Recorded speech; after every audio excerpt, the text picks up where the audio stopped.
వానర సేనల ఆకలి దాడులు అన్నదాతలను ఉక్కిరిబిక్కిరి చేస్తున్నాయి. కోతుల బెడద నుండి విముక్తి కోసం పడరాని పాటలు పడుతున్నారు రైతులు. పంటను రక్షించుకోవడం కోసం చివరికి పగటి వేషాలు కూడా వేయాల్సి వస్తుంది.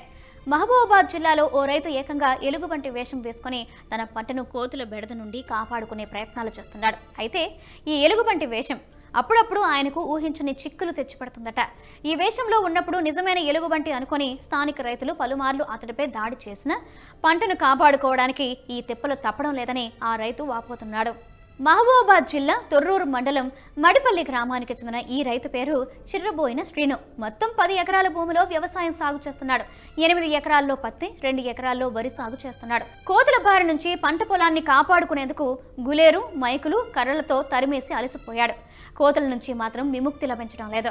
రైతు శ్రీను కొత్తగా ఆలోచించి ఎలుగుబంటి మాస్కును ఖరీదు చేశాడు. ఎలుగుబంటి వేషంలో ఆ రైతు వెంబడించడం మొదలుపెట్టేసరికి కోతుల నుంచి కాస్త విముక్తి లభించింది.